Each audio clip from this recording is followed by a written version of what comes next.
Surgeon, and is actually one of the pioneers in the Ogden area for cardiothoracic surgery.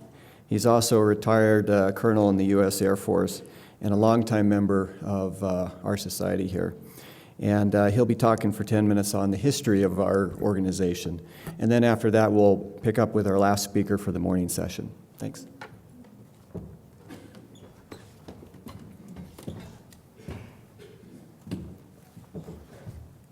When you get old and you ski, you pay for it.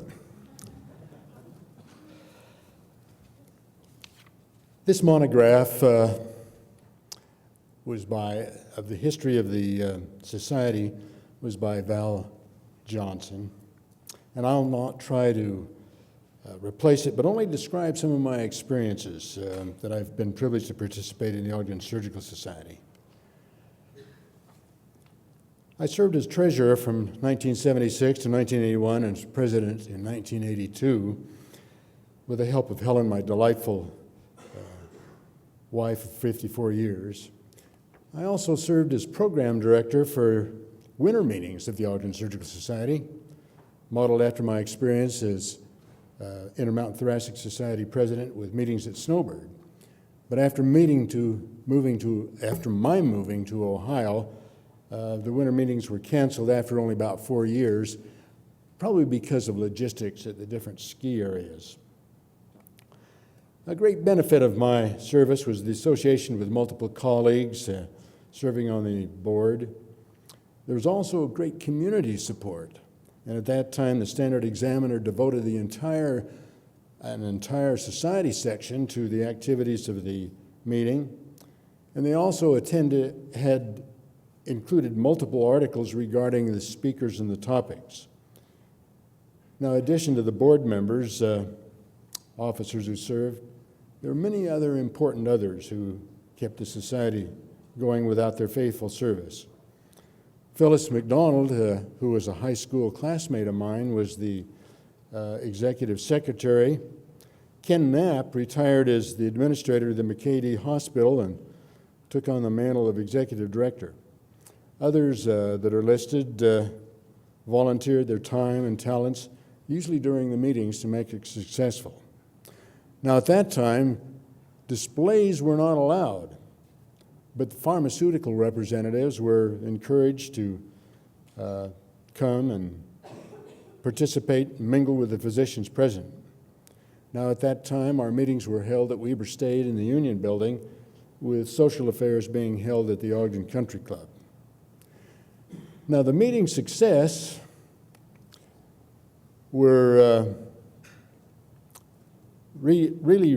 resulted from outstanding speakers and presentation.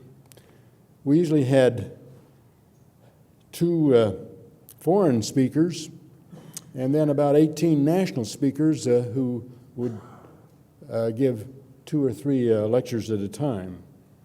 At the time, we rarely had our locals speak to us. We paid for first-class airfare and expenses for the speaker and his wife, and then a small honorarium. But as illustrated today, many of those honorariums were returned back to be used for further meetings. Those who came and spoke to us were the giants and pioneers of medicine and surgery of the mid-20th century. Surgery was a prime specialty. Disease was eradicated by cutting it out. Now multiple options are available, and surgery is seemingly taking a backup role.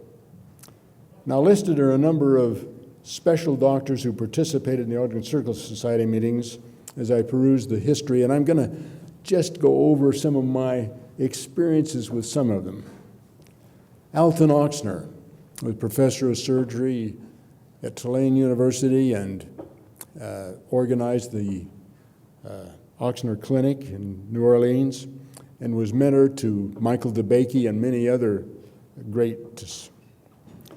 He was not present for the initial meeting of the society in 1946, but attended and participated in probably the next 30 meetings and really enjoyed being here with the Ogden Surgical Society.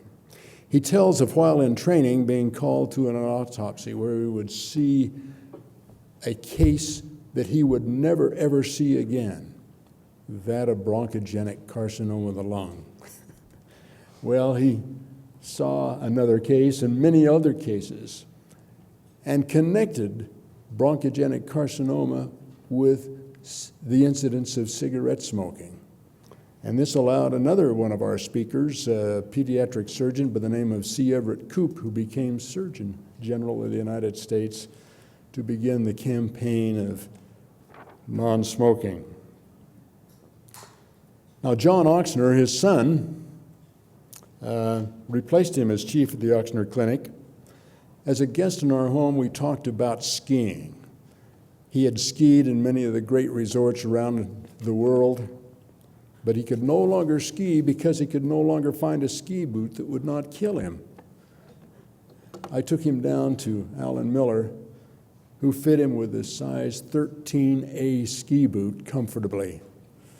Many years later, John would talk to me at meetings and praise me for allowing him to continue in the sport that he loved.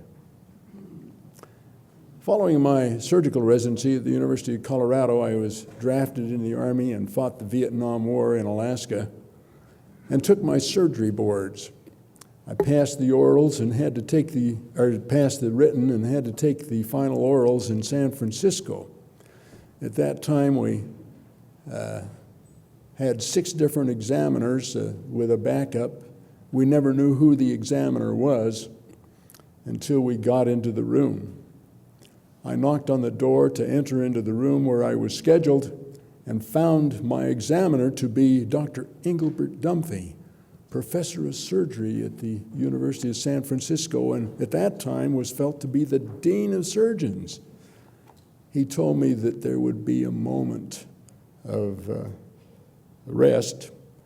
My predecessor examinee had walked into the room, saw it was Dr. Dunphy, and vomited all over the place. And they had to clean it up.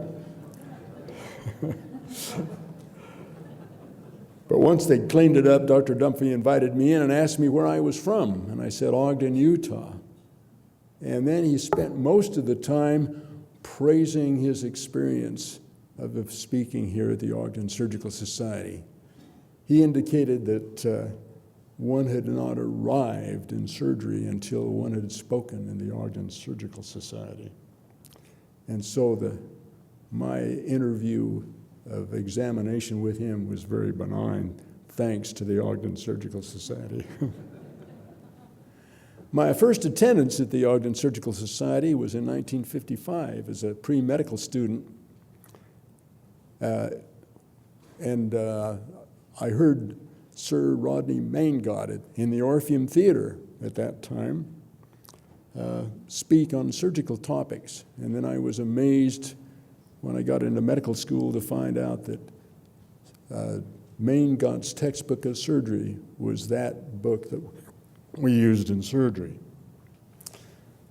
Keith Reemsma was professor of surgery when he spoke here at Columbia University.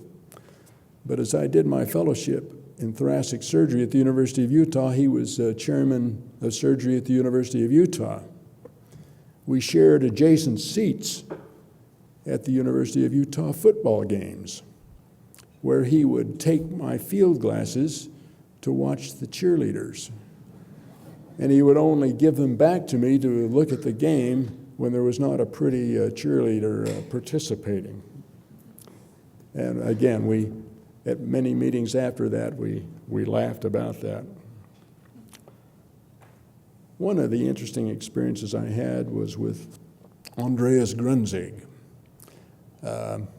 Andreas Grunzig was born in Switzerland and trained and worked in Germany, and then came to the Cleveland Clinic, where he had refined and developed his catheter femoral catheterization, which resulted in the diagnostic and treatment that we use today in all of the femoral catheterizations. And after his speech, I took him up to Snow Basin for a tour, and he cried because it reminded him so much of his native Switzerland. The list of notables participating in the Ogden Surgical Society is vastly incomplete on my list here, as are my speaking experiences with him.